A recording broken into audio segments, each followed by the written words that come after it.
Okay, so good day everybody. So we are group 5 and my name is Shaina Sapak. I am the leader. I'm here with my group mates, Bethany Navidad, Mary Pasco, Queen Panuntungan, and Raya Salarda. So our topic is Suceso de las Islas Filipinas, and we are going to give you guys a presentation of our interpretations of documents 1 to 7 and our worksheets 1 to 4. Next, please. Okay, so you can see here a table of contents, document 1, which is Rizal's introduction in annotations to Antonio de Morga's Suceso de las Islas. Document 2, excerpts from chapter 8 of Rizal's annotations to Morga's Suceso de las Islas Filipinas, footnotes number 99 to 113, and document 3 is excerpts from chapter 8 of Rizal's annotation, same thing, but it's footnotes numbered 18 to 26. And from document 4, it's the same, but footnotes numbered 120 to 130. Then on document 5, that is the excerpts from On the New Orthography of the 1890. Document 6, Rizal's tribute to Blumentritt, and then document 7, which is poem Hymn to Labor, 1888.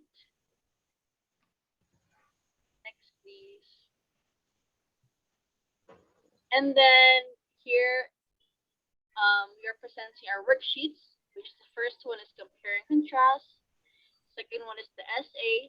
The third one is content analysis, and then the fourth one, reflection. So let's get started. So for the first one is we have the document 1, Rizal's introduction in his annotations to Antonio de Morga's Sucesos de las Islas.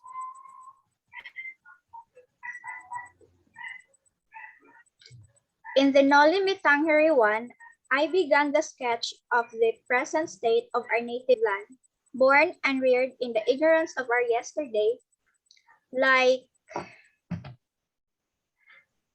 like almost all of you, without voice or authority to speak about what we did not see or study. I considered it necessary to invoke the testimony of the illustrious Spaniard who governed the destinies of the Philippines in the beginning of her new era and witnessed the last moments of our ancient nationality. I transmit faithfully to you his words without changing or mutilating them, adapting them only whenever possible to modern orthography for greater clarity, and altering the somewhat defective punctuation of the original in order to make its perusal easier. The post, the nationality, the merits of De Morga, together with the data and testimonies furnished by his contemporaries, almost all Spaniards, recommend the book to your thoughtful consideration. So for the interpretation, it contains that Rizal emphasizes that Morga was the evidence and the primary source of history in the Philippines.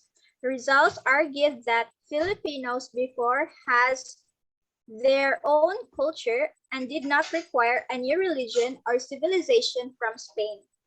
By publishing his annotated version of De Morga's Sucesos de las Islas Filipinas, Rizal's intent was not only to provide the Filipino people their early history, a pre-Spanish history, but to present to them their own authentic culture and identity. This lecture will discuss how Jose Rizal rewrote the Philippine history of his time with what has now been considered as his second major work. The Morga annotations provided the seeds of the ideas of how the Filipinos should view themselves amidst a growing nationalism that eventually led to the formation of a nation.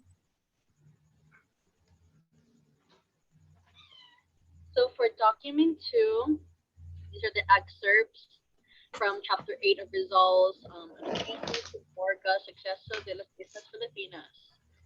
So next. Okay, so during their time, they didn't have any kings or any lords that rule among them. Instead, they had principals that were known among the natives. And those people or those men, they're really important to the community. So these men, they used to have a friendship and relationship with each other, and sometimes even wars and differences with each other. These principalias or highest social stations, they were inherited by succession from fathers to sons and heirs. And by default, the next following generations, they inherit those positions. So their duty was to govern and rule their subjects and henchmen, and to attend to their problems and needs. And in exchange for this, they receive the people's respect and esteem, together with their support and help in their wars, expeditions, general work in farming, fishing, building houses and structures whenever they should be called upon to perform the same by their principles, upon which they would respond with punctuality. So they also paid their tributes with the fruits of their toil, which they called bins, some paying more than others. And then they also had the authority in which these principal men or leaders that they consider as components as their subjects, they have to consider their components or their people and then treat them well and then take care of them. But at the same time, they can also judge whether their people are being treated well or they're being mistreated. And they also judge the disposing of their people, their children and possessions, and their will and pleasure. And then upon committing any slight offense or fault, these henchmen, they were either punished, made slaves, or killed. So those are the people that are like criminals or whatever. And then they do that by having them walk in front of lady principals while having their ablutions in the river. And then there were also three social stations among the natives of these islands constituting the Commonwealth. To it, principal people, according to what has already been stated, timanguas, which is equivalent to plebeians, and slaves, both of the principals and of the timanguos. So these slaves were of various kinds. Some were all purposes and servitude, just as we have them, and these were called sagigileres.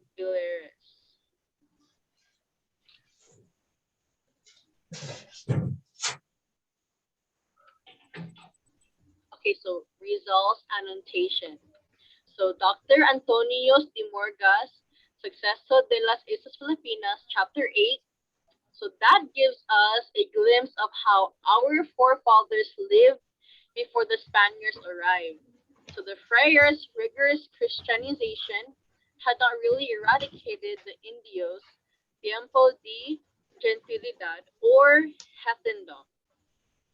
When we were pagans in the sight of the Spaniards, even though the book was published 43 years after Miguel Lopez de Legazpi arrived, Rizal compared what he read in De Morga to the accounts of early missionaries, such as Fathers Gaspars and Agustin, Francisco Ignacio Alcina, Francisco Colin, Pedro Chirino, and others. And his incisive annotations included references to other ilustrados who were in Europe at the same time, such as Trinidad H. Pardo de Tavera, Pedro Paterno, and Isabelo de Tavera.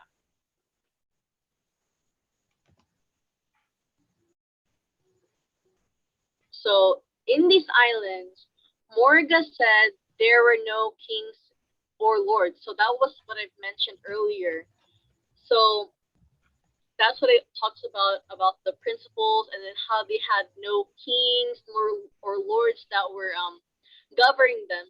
So you know how in Europe they all had kings, queens, and kingdoms, but here in the Philippine Islands, when the Spaniards were still colonizing the Philippines, um, they had principles or like people, something like a government, more of a government than a royalty, stuff like that. So that's what it talks about in the first slides. Next.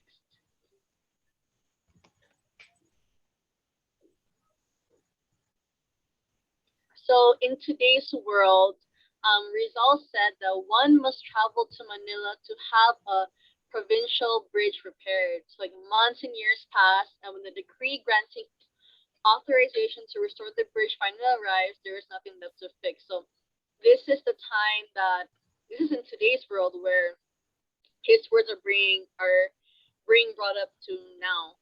So if the fate of islands were to be decided by only one person, many lives would be put in jeopardy, since everything would be determined by the will of that one man who could be stupid, brutal, ambitious, hungry, and have no knowledge or affection for the people he controls. Therefore, what he's trying to say is that only there shouldn't be one person who's contributing, but there should be a lot. Therefore, the annotations they provided the seeds of the idea of how the Filipinos should view themselves amidst a growing nationalism that eventually led to the formation of a nation.